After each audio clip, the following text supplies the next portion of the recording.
है एवरीवन मित्रों, कैसे हो आप? स्वस्थ हैं, मस्त हैं? कैसे हैं आप? घर में सकुशल हैं? और आज मैं आपको देने को जा रहा हूँ वह वीडियो जो आपके लिए जो है हितकर है, जिसके आप बेसब्री से आप इंतज़ार कर रहे हैं। देखिए मेरे मित्रों,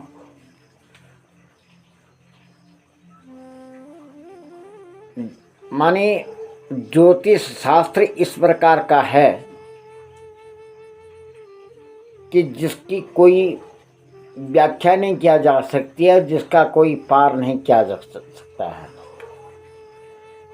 कहीं कहीं से यह गणित है। इस गणित के अंदर गणित और फलित दोनों मिलाकर तीसरा उसका अर्थ निकलता है। अब जिस प्रकार से मेरे मित्रों आपकी राशि है, तो एक तो ऐसा होता है कि एक जन्म हुआ तो किसी को पता नहीं कि भाई इसकी जन्म कुंडली बनानी, क्या करना है, कैसा करना है। और मैंने ये लोग ज़्यादा कर देखे हैं, आते हैं मेरे पास, कमेंट आती है कि पंडित जी मेरी राशि पे ये है, मेरी राशि में ये क्या बोलती है। भाई बोलेगी वो तब जब उसका कोई सही निराकरण होगा, क्योंकि जब अगर तुम्हारा जन्म टाइम अगर सही है तो वह जन्म टाइम आपकी राशि उस पर निर्भर करती है। कैसा है कि जन्म टाइम तारीख जो रात है दिन है, उस दिन हमारे पंचांग में, हमारी हिंदू पंचांग में किस प्रकार का कौन वार है, कौन दिन है, कौन तिथि है, कौन नक्षत्र है, कौन योग है, कौन कर्ण है, किस प्रकार का कर्ण है, उसमें क्या है कि वह जो वार है वह वार कैसा है, गडांत है कि क्या है, तिथि गडांत है ये क्या है, रिक्ता तिथि है, जया तिथि है, अनेक प्रकार का जो है यहाँ तिथियों में जो है नंदा भद्रा जया जाता, माने इस प्रकार का उसका फल मैं आपको बताऊंगा, वीडियो लंबी जाएगी। वैसा ही नक्षत्र में भी है, उनका स्वामी भी होता है। जैसे मैं आपके लिए उदाहरण देता हूँ कि एक अश्विनी नक्षत्र है तो उसका स्वामी कौन है? दशरथ महाराज जी हैं। भरणी है, उसका नक्षत्र का स्वामी क्या है? उसका यमराज है। वो कहाँ ले जाता है? बहनी यानी कृतिका का स्वामी कौन है? वह अग्नि है। इस प्रकार से जो है 27 नक्षत्र तो 27 देवता हैं। 15 तिथि है तो 15 उनके देवता हैं। ऐसा योग है। कभी कभी मित्रों ऐसा होता है कि नक्षत्र और नक्षत्र का स्वामी उनका आदि देवता होता और प्रत्यादि देवता होता है।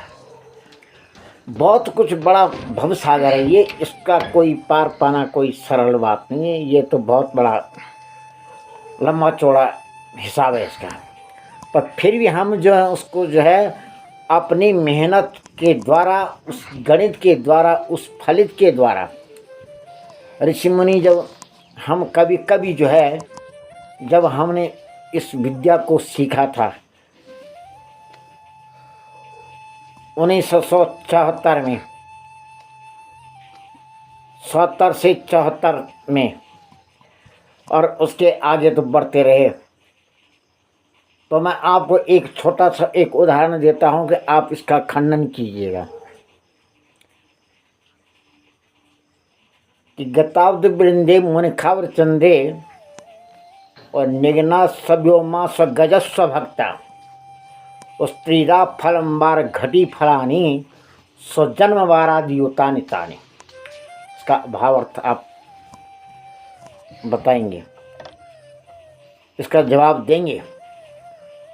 तो तब इसका फल होता है। तो क्यों हमारे ऋषि मुनियों ने मुखारविंद से उसका फलित निकाला है कि गतावद वृंदे मुनि खावत। मुनि क्या हुआ, गत क्या हुआ।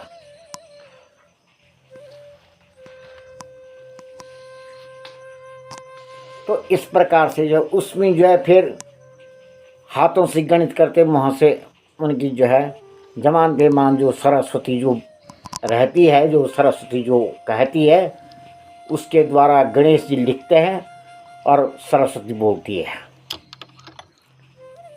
तो यह कोई जो है ज्योतिष या धर्मशास्त्र कोई ऐसी ये नहीं है, ये तो अलौकिक दैविक शक्ति है। इसका मजाक न उड़ाएं, मजाक न माने, इसको मजाक में मत लें।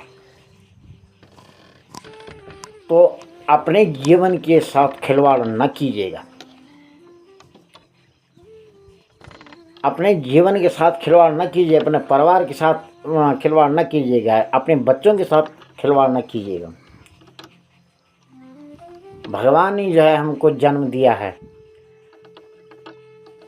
ईश्वर अंश जीव अविनाशी। यह जो जीव है यह ईश्वर का अंश है और इस ईश्वर के अंश के साथ आप खिलवाड़ करते हैं। तो अब मैं ज़्यादा तो समय तो नहीं लगाऊंगा और ना कहूँगा, क्योंकि वीडियो बहुत लंबी चौड़ी जा रही है। तो मैंने आपको जो है साप्ताहिक राशिफल, एक सप्ताह में तुम्हारे लिए क्या घटित होता है, तो अब मैं आपके सामने नहीं मैं बोल रहा हूँ, आपको वीडियो दे रहा हूँ, आप उसमें पढ़िए और देखिए। और जहाँ पे आपकी समझ में नहीं आती मेरे मित्रों, वहाँ पे आप जो हैं कमेंट में लिखें, यहाँ पर मेरी समझ में नहीं है, तो मैं उस पर वीडियो बनाता हूँ। एक दूसरी बात में है, सबसे मेरी ये रिक्वेस्ट है कि हमारा मन भी तभी उल्लास होता है जब आपकी कमेंट आती है। जब पूछने वाला पूछेगा तो जवाब देने वाला तभी देगा। दोनों हाथ से रोटी बनती, एक हाथ से रोटी नहीं बनते मेरे मित्रों। अब चलेंगे राशिफल। उसमें आपका प्रेम विवाह कैसा रहेगा, किस प्रकार के रहेगा, किस प्रकार से तुम्हारा घर चलेगा, किस प्रकार से तुम्हारा जो है परिवार, किस प्रकार आपकी उन्नति होगी, दोनों की उन्नति होगी। चाहे पति हो चाहे पत्नी हो, दोनों का जीवन किस प्रकार का आनंदमय रहता है, इसको आप देखिए। आप मैं वीडियो तो मेरे मित्रों लंबी है, बहुत बड़ी, काफ़ी लंबी है, करीब 1 घंटा तो लग ही आई है। लेकिन मैं आपको इसको छोटे छोटे उसमें दे रहा हूँ, स्क्रिप्ट में दे रहा हूँ, और बने रहें आप। तो इससे पहले आप जो हैं हम भगवान सदाशिव का ध्यान करेंगे, और ताकि श्रोता भक्ता दर्शक जो है सबका मन इसमें लगा रहे। तो समय ज़्यादा न लेकर अब जो है चलेंगे थोड़ा भगवान सदाशिव की भजन की ओर। तो नमः शिवाय बोलिए। अब आगे आपकी राशि के राहु 11वां भाव में होने के कारण स्वास्थ्य की दृष्टि से यह सप्ताह आपकी सेहत के लिए सामान्य से थोड़ा बेहतरीन रहने वाला है।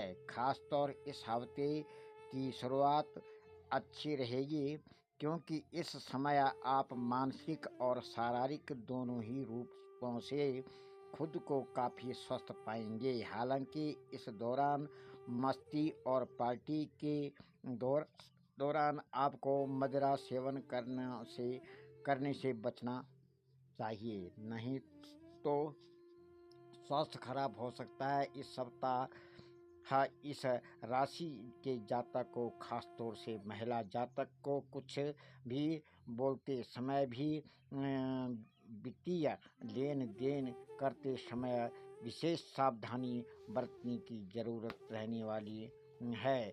क्योंकि संभव है कि आपकी मायूसिता के कारण घर का ही कोई व्यक्ति आपसे आर्थिक सहयोग मांगे और उससे आप न चाहते हुए भी मना नहीं कर सकते हैं। और इस सप्ताह पारिवारिक सदस्य को अपने नियंत्रण में रखते हुए उन पर अपनी नियम थोपने और उनकी ना सुनने की आपकी प्रवृत्ति आपके ही विरुद्ध जा सकती है, क्योंकि इस कारण आपका घर के लोग के साथ